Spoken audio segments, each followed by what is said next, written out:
Tila mapasa hanggang ngayon apektado ang Pauline fans sa mga nakikita nilang sweetness overload nila Paolo Avellino at Kim Chiu. Ngayon sa kanila, wala daw goal in life ang aktor. If daw walang ganap na sa harap lang ng computer at naglalaro. Subalit napahiya lamang mo ito sa banat ni Paolo Avellino. Paolo once said, "Well, I definitely have goals, but it is no really a big goal that I have to target or I have to reach it. Masaya na ako kung ano yung meron ako at kinikita ko. Hindi ko na kailangan ng sobra-sobra." Paolo Avellino is a man na may kakontentuhan sa puso. He's a man na masaya kung anong meron siya at kinikita niya. Plus bonus, may Kim Chiu na siya. Wala na daw nang hanapin pa. Iyon din siguro ang gustuhan ni Kemi na katangian ng aktor, ang marunong makontento. Heto ang komento naman ng netizens. As what Kim said, always says Paolo is a very simple person, delicate but elegant personality. Hi, sorry, ang totoong kaligayahan ay yung marunong kang makontento kung anong meron ka. Pero super generous naman and very helpful to in needs. Walang luho kaya nakatipid si Kemi. Kontento sa buhay si Paolo lalo na ngayon dahil andyan na si Kim Chiu sa buhay niya. Inspired siya ngayon dahil may goal na siya. Unlike before, wala pa si Kim Chiu at now naging inspired na siya.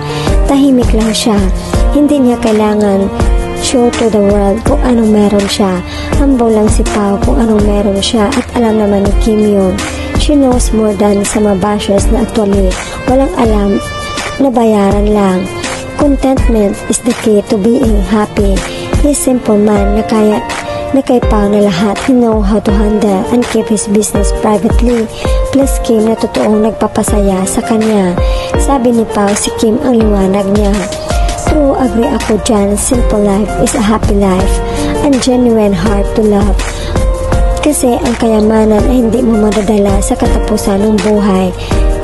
Simpleng tao lang, hindi siya mapanghangad na tao. Ano pang hanapin niya? May negosyo, may investment, may trabaho. Maraming pera, milyon-milyon sa bangko. Ano pang hanapin niya? Yes, agree, hindi maluho si Paolo Avellino, but have pure love, pure heart. God bless, we love, support, pray in all your journeys to success. Secured and contented siya sa kung ano ang meron. Ganyan ang pananaw ng taong humble and makajos. Still blessed na kung Paolo Avellino. Well said words. Being content with what we have is truly a blessing, and happy with what we have is the key to a peaceful life. Ang kanilang kabutihan, kabaitan at responsable ang gustuhan ko sa kanilang dalawa. Kaya pinagtagpo sila ng may kapal.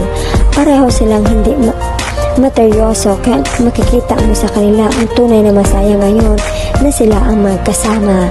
Contentment is the key and God will always bless them. Si Pao simple yet humble pero prangka pag ayaw niya, lalo na sa mga babaeng assuming ayaw niya talaga. Hindi mo mapipilit at mapahiya lang. Observant si Pao kasi introvert siya. Mabait pero tahimik lang. Low-key ang relasyon nila ni Kim pero real. Ayaw ng maraming sawsawera.